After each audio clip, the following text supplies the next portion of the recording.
Assalamualaikum warahmatullahi wabarakatuh. Bismillahirrahmanirrahim. Alhamdulillahirrahmanirrahim. Wassalatu wassalamu ala ashrafil mursalin wa ala alihi wa sahbihi ajma'in wa man tabi'um bi ihsanin ila yaumiddin wa sallim tasliman katsira bi rahmatika ya arhamar rahimin ya arhamar rahimin ya arhamar rahimin wa ya akramal akramin. Alhamdulillah, di pagi yang mulia ini kita bersyukur kepada Allah. Kita sudah bangun dalam keadaan sehat walafiat. Kita sudah menunaikan salat subuh berjamaah, sudah berzikir. Sebelum subuh ala kadarnya kita sudah berqiyamul lail, sudah berwirid, sudah membaca, sudah berdoa. Ulama mengatakan kalau orang itu mau berdoa, tandanya Allah akan memberi. Kata ulama, kalau orang itu mau berdoa kepada Allah, tandanya Allah itu mau memberi. Kalau orang itu malas berdoa, berarti Allah tidak akan beri dia. Maka banyaklah berdoa. Allah suka kalau hambanya berdoa. Allah tidak suka kalau orang itu tidak mau berdoa.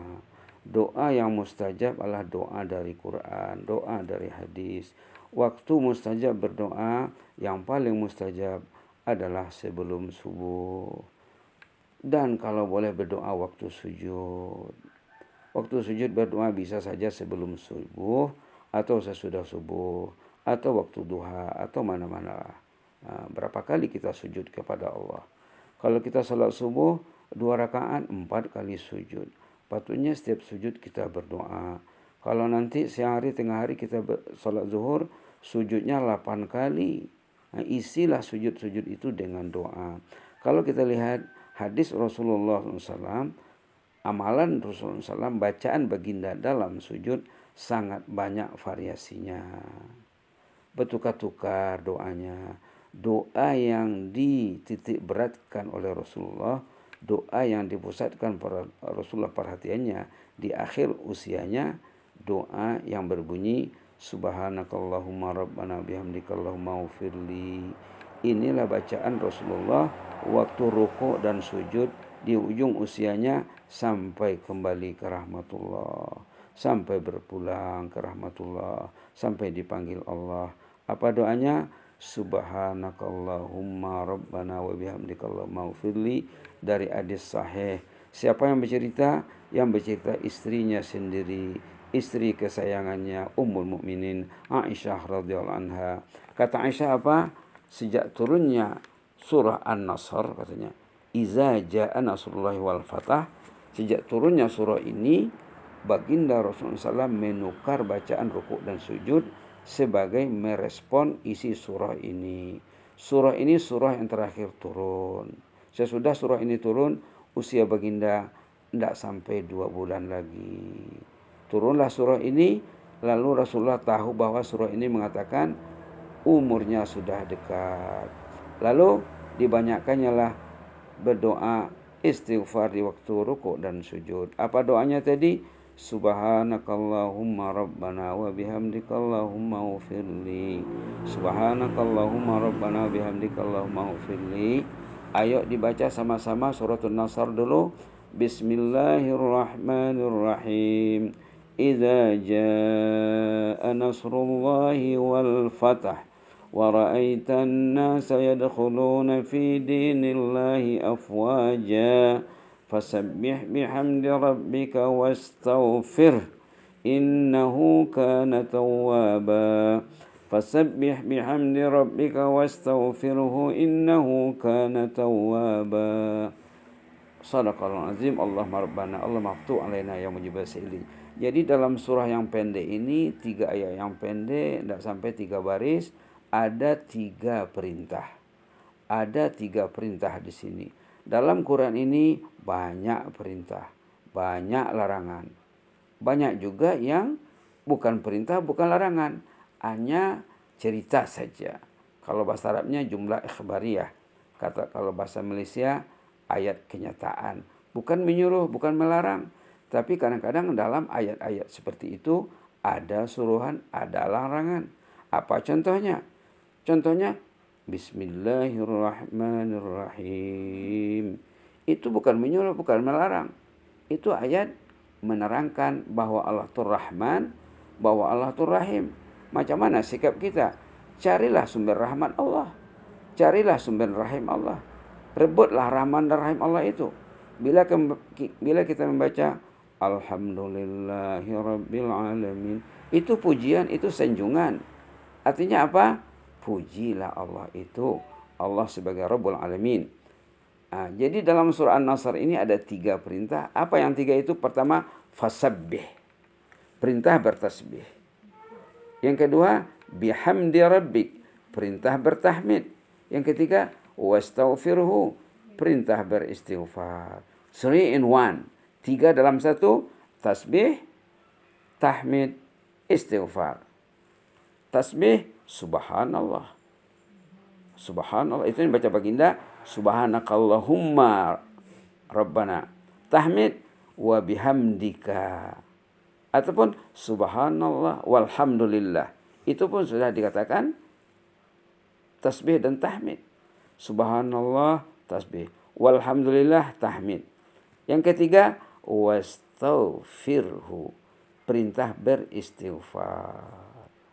Lalu baginda Rasulullah SAW menggabungkan yang 3 ini dalam bacaannya, dalam bacaan sholatnya, menukar bacaan sholatnya sampai tutup usia. Apa tadi bacaannya? Subhanakallahumma rabbana wa bihamdika Allahumma ghfirli. Ayo kita baca pelan-pelan. Subhanakallahumma rabbana wa bihamdika Allahumma ghfirli. Subhanakallahumma rabbana wa bihamdika Allahumma ghfirli. Subhanakallahumma rabbana wa bihamdika Allahumma ghfirli. Subhanakallahumma rabbana wa bihamdika Allahumma ghfirli. Dibaca oleh baginda Rasulullah SAW dalam rukuk dan sujud. Disamakan bacaan rukuk dan sujud. Disatukannya bacaan rukuk dan sujud. Kata Aisyah radhiyallahu anha, baginda membaca doa ini banyak katanya. Artinya lebih dari 3 ya. Atau paling kurang 3. Mungkin kita baca 3, baca 5, baca 7, baca lebih. Subhanakallahumma rabbana bihamdika Allahumma ghfirli. Subhanakallahumma rabbana bihamdika Allahumma ghfirli. Subhanakallahumma rabbana bihamdika Allahumma ghfirli. Allahumma ghfirlinya bisa diulang-ulang. Allahumma ghfirli. Allahumma ghfirli. Allahumma ghfirli. Ampunlah dosaku ya Allah. Ampunlah dosaku ya Allah. Dosa ini sangat banyak. Dosa ini bertimbun. Dosa ini berlapis. Apa tanda dosa orang itu banyak? Malas sholat. Malas bangun. Malas sholat di awal waktu. Malas sholat berjamaah. Malas tahajud. Malas duha. Serba malas. Malas pegang Quran. Malas belajar. Malas mencari ilmu. Malas mendekati orang yang saleh. Tidak ada orang yang saleh dalam agenda kehidupannya. Subhanallah. Subhanallah. Tidak ada orang saleh dalam kehidupannya. Tidak jumpa dengan orang saleh, tidak peduli dia. Padahal orang dulu ada doanya ya sahabat Nabi. Apa doanya? Allahumma yassirli jalisan salihah.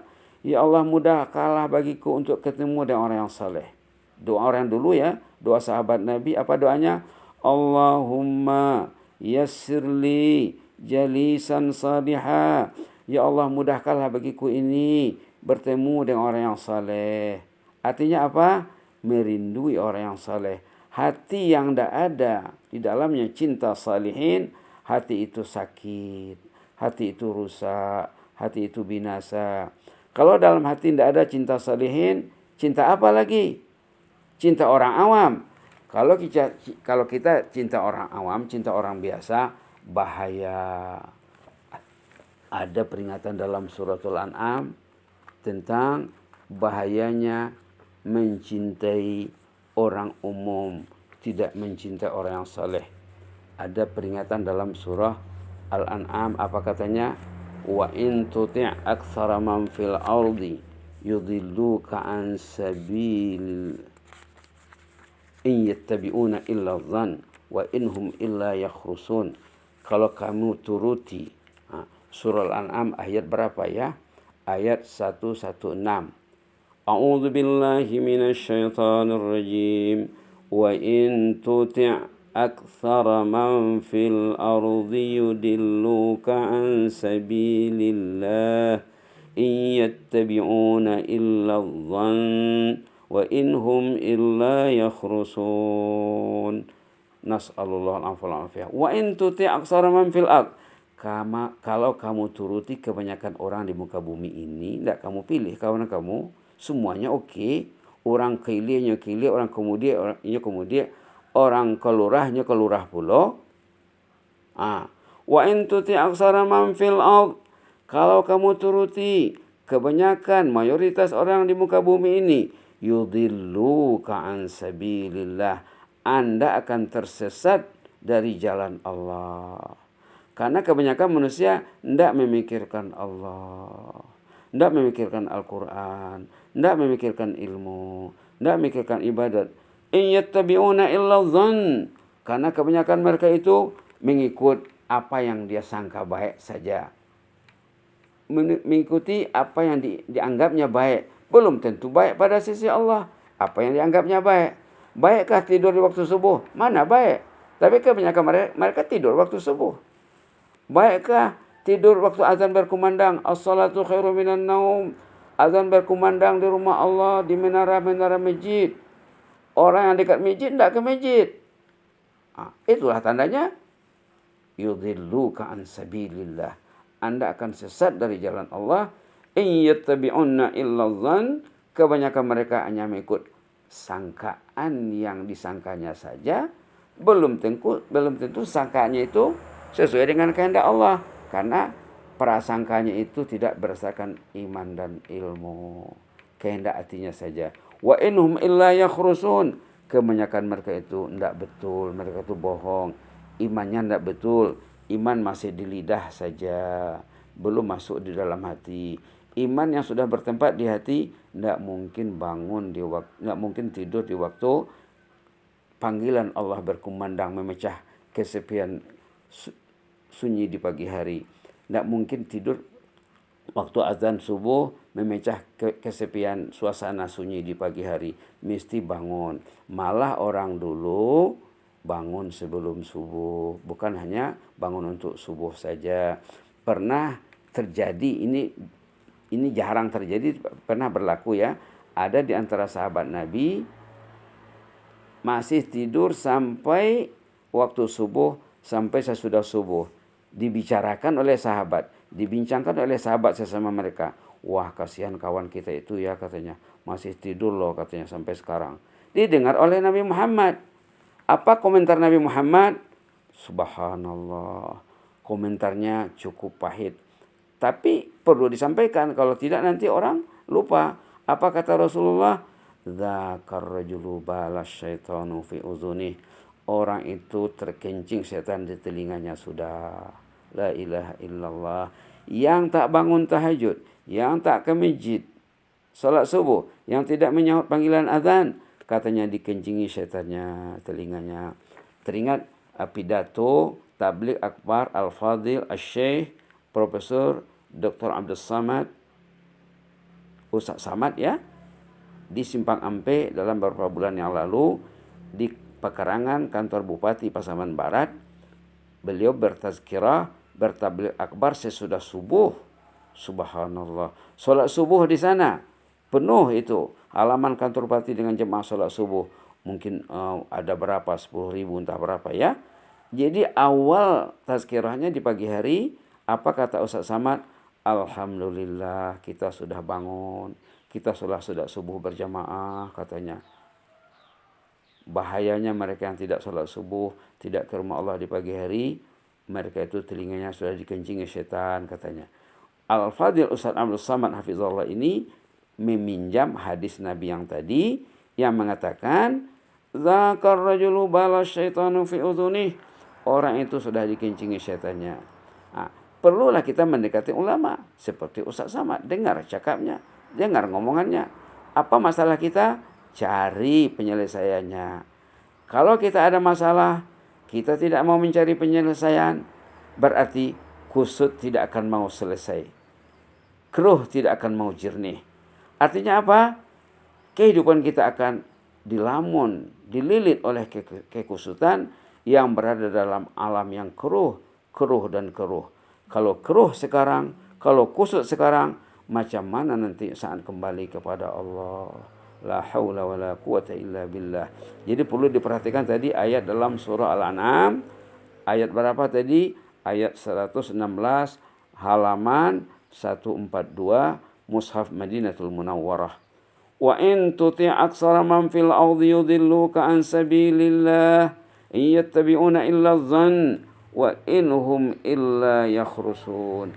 Kalau kamu turuti kebanyakan orang yang di muka bumi ini, subhanallah, kamu akan sesat.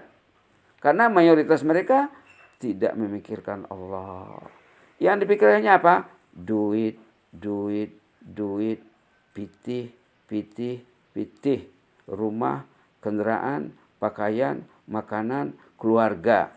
Duit tinggal, pitih tinggal, rumah tinggal, kendaraan tinggal, anak istri berpisah, anak cucu akan ditinggalkan, sanak saudara, jiran, tetangga, tidak ada yang akan bersamanya dalam kubur nanti. Yang akan bersamanya hanyalah Allah. Kalau dia menjaga agama Allah waktu hidup, Allah akan menjaganya. Peringatan Allah dalam surah Al-Baqarah ayat 152, fazkuruni azkurkum. Ingatlah aku akan mengingatmu, kata Allah. Ayatnya pendek sekali ya. Coba kita baca, fazkuruni azkurkum. Pendek sekali. 2 patah perkataan saja. Fazkuruni azkurkum. Ayat 152 halaman 23 di bawah. Posisinya di bawah. Fazkuruni azkurkum. Ingatlah aku akan mengingatmu.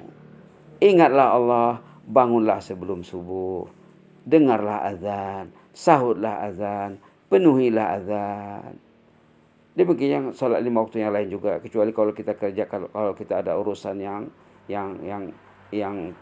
apalah yang menghalangi kita untuk memenuhi panggilan Allah. Tapi paling kurang subuh tidak ada orang yang sibuk. Maghrib Isya biasanya bisa diaturkan untuk memenuhi panggilan azan. Fazkuruni azkurkum. Ingatlah aku akan mengingatmu. Allah mengingat kita, hidup mati kita akan diurusnya. Jasmani rohani kita akan diselesaikannya dengan baik. Semasa berada di atas bumi, semasa berada di perut bumi, semasa menghadap Allah nanti di padang mahsyar sana, akan diurus dengan baik, akan diurus oleh malaikat. Subhanallah. Ayat berapa tadi? Ayat 152 surah Al-Baqarah ayat halaman 23. Fazkuruni azkurkum washkuruni wala takfurun. Ingatlah aku pasti mengingatmu. Washkuruli, bersyukurlah kepadaku, wala takfurun. Syukur itu ternyata lawannya kufur. Orang yang mau bangun di awal waktu, menyembah Allah di awal waktu, memenuhi rumah Allah, masjid, surau dan musalla, subhanallah, termasuk orang yang syukur. Orang yang tidak mengindahkan perhatian Allah, panggilan Allah tidak disahutnya, tidak didatanginya, diimbau tidak datang, disuruh tidak pergi, berarti orang tu wala takfurun, orang tu kufur. Kafir tu sama dengan kafir. Tengok lanjutannya dalam surah Ibrahim ayat nomor 7. La in syakartum la azidannakum. Kalau kamu bersyukur, ditambahkan Allah nikmat itu. Wala in kafartum inna azabi lasyadid. Kalau kamu kufur kepada Allah, kamu akan ditimpa azab yang dahsyat. Diazab di dunia, diazab di akhirat. La haula wala quwata illa billah. Mudah-mudahan kita termasuk orang yang syukur, tidak termasuk orang yang kufur. Allahumma zidna wa la tanqusna wa akrimna wa la tuhinna wa atina wa la tahrimna wa asirna wa la tusir alaina wa adina wa ardana ya karim. Walhamdulillah, amin. Demikianlah tazkirah ringkas dari rumah Dunsana, Duma IPA, rumah Emi Riasti di Kalemban, Tanjung Medan. Mudah-mudahan didengar oleh sanak saudara di mana saja berada. Karena kebetulan saya ada masalah kesehatan, saya tidak bisa bertazkirah dari rumah Allah. Biasanya saya tiap pagi berada di rumah Allah untuk bertazkirah pagi. Hari ini bertazkirah dari rumah keluarga, rumah yang penuh berkat, rumah yang bahagia, rumah yang mencintai Allah. Mudah-mudahan kita selalu mencintai Allah. Jazakumullah khairan. Wassalamualaikum warahmatullahi wabarakatuh.